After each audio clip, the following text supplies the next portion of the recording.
Hello दोस्तों, मैं आपका दोस्त प्रदीप कुमार मिश्रा फिर आपके लिए एक रोचक भरी कहानी लेकर आया हूँ। दोस्तों, आज की हमारी कहानी एक राजा के ऊपर है जो अपनी छोटी रानी के ऊपर गलत आरोप लगाता है और उसके बाद जब वह अपने सभा में न्याय करने के लिए बैठता है तो एक बोलता हुआ पक्षी जो है उसके उस गलती का एहसास करवाता है और उसे सही करवाता है। दोस्तों, अगर आप लोगों ने यह कहानी ना सुनी हो, मेरे इस कहानी को ज़रूर सुनिएगा। उम्मीद है आपको पसंद आएगा।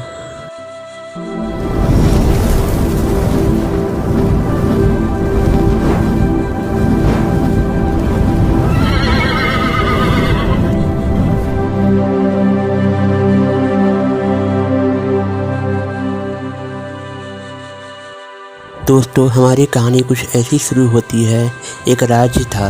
उस राज्य का राजा बहुत ही अच्छा था। वो अपनी प्रजा का सुख सुविधा का हमेशा ध्यान रखता था।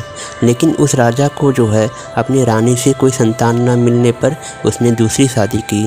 दूसरी रानी से भी संतान ना मिलने पर उसने तीसरी शादी की और उसके बाद वह जो है अपनी छोटी वाली रानी से ज़्यादा प्रेम करता था और यह बात जो है दोनों रानियों को अच्छी नहीं लगती थी। वो हमेशा जो है छोटी रानी को परेशान करती थी। समय के अनुसार धीरे धीरे छोटी रानी गर्भवती हुई, उसे बच्चा होने वाला था। तो दोनों रानी ने जो है आपस में सलाह किया कि जब इसको बच्चा होगा तो इसको जो है राजा ज़्यादा मानने लगेगा। इसके लिए हम लोग जो है इसके बच्चे को जो है हम लोग ख़त्म कर देंगे, जिससे इसका बच्चे नहीं अगर रहेगा तो राजा इसको छोड़ देगा। इसके हिसाब से जब 9 महीना बीता तो छोटी रानी को जो है एक पुत्र हुआ। उस समय छोटी रानी जो है अचेत अवस्था में पड़ी हुई थी और इसका फ़ायदा जो है वो दोनों ने उठाया और ले जाके उसके बच्चे को नदी को में बहा दिया और उसके बाद एक पत्थर का टुकड़ा ले जाके राजा के सामने रख दिया कि राजा साहब देखिए, छोटी रानी को एक पत्थर का टुकड़ा हुआ है। यह बात देख के राजा को काफ़ी आश्चर्य हुआ और बहुत दुख भी हुआ और उसके बाद वह जो है अपने राजसभा में चला गया। जब छोटी रानी ने को होश आया तब दोनों रानी ने बताया कि तुम्हें पत्थर का टुकड़ा हुआ था। यह बात देख के छोटी रानी भी काफ़ी आश्चर्य हुई और दुखी हुई। ऐसे फिर वो दोबारा गर्भवती हुई। तो उसके बाद जो है 9 महीने बाद उसने जो है एक पुत्र को जन्म दिया। तो दोनों रानियों ने मिलकर उसके पुत्र को फिर गई नदी में बहा दी। इस बार जो है उन्होंने कुत्ते का एक छोटा सा बच्चा ले जाकर राजा के सामने रख दिया और कहा, राजा साहब अब की बार जो है कुत्ते का बच्चा हुआ है। फिर राजा को काफ़ी दुख हुआ। उसके बाद जो है तीसरी बार वह गर्भवती हुई। तो इस बार जो है दोनों रानियों ने मिलके एक बिल्ली का बच्चा राजा के सामने रख दिया। यह राजा देख के बहुत गुस्सा हुआ कि ये कैसी औरत है और बिना कुछ सोचे समझे वो अपनी छोटी रानी के पास में पहुंचा और कहा कि तुम कैसी औरत हो, पहली बार में पत्थर का टुकड़ा होता है, दूसरी बार कुत्ते का बच्चा होता है, तीसरी बार बिल्ली का बच्चा होता है। और वह बहुत गुस्से में था। बिना कुछ सोचे समझे उसने अपनी छोटी रानी को जो है राजभवन से बाहर कर दिया और उसके बाद दोनों रानियों ने खुश हो गई कि हमारा जो सबसे बड़ा कांटा था वो राजभवन से राजा ने खुद बाहर कर दिया। और लेकिन वह दोनों रानियां ये नहीं जानती थी कि जो बच्चों को नदी में बहा रही हैं वो जो हैं बच्चे जो है पहला बच्चा जो जब बह रहा था तो बच्चे के रोने की आवाज़ सुन के एक माली जो है उस बच्चे को अपने पास रख लिया।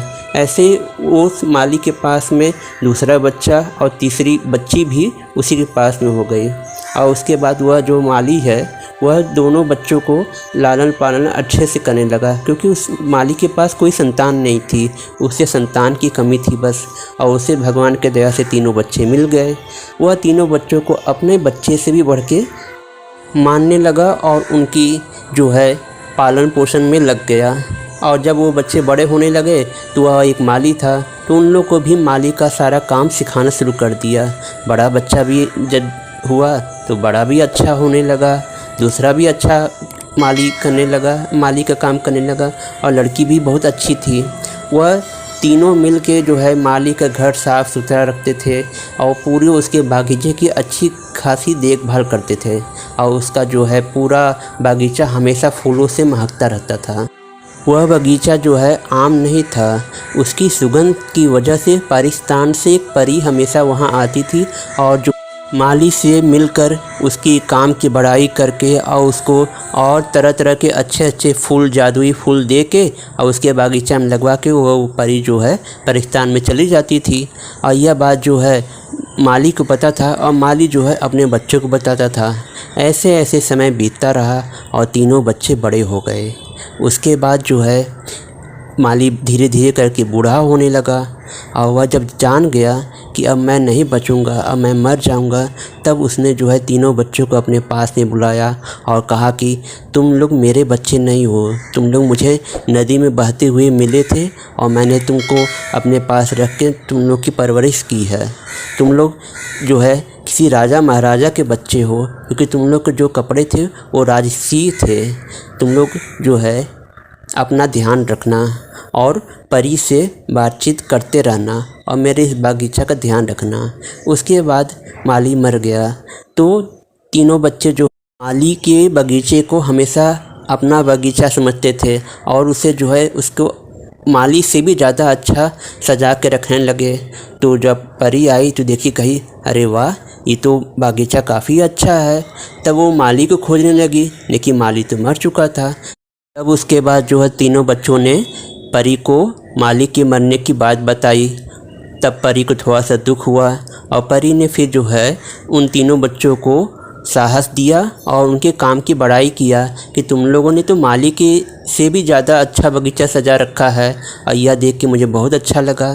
तब तीनों बच्चों ने जो है परी से सवाल किया कि माली मरते समय हमें ये बताए कि हम उनके बच्चे नहीं हैं, हम लोग किसी राजा के बच्चे हैं, तो आप क्या बता सकते हैं हम लोग किसके बच्चे हैं? तो परी ने कहा मैं तो नहीं बता सकती हूँ, लेकिन हाँ एक गुफ़ा है, उसमें एक बोलती मैना पक्षी है, वो सोने के पिंजरे में कैद है। अगर तुम लोग किसी तरीके से उसे लेके अगर आ जाओ तो वो तुम लोग को बता सकती है कि तुम लोग किसके बच्चे हो। दोस्तों यह कहानी यहीं तक। दोस्तों अगली कहानी मैं अगले वीडियो में बताऊंगा और उसके आगे की कहानी मैं सुनाऊंगा। दोस्तों उम्मीद है आपको यह मेरी कहानी पसंद आई होगी। दोस्तों अगर आप लोग को मेरी ये कहानी पसंद आई हो, इसे ज़्यादा से ज़्यादा लाइक करें, शेयर करें और मेरे चैनल को सब्सक्राइब करें।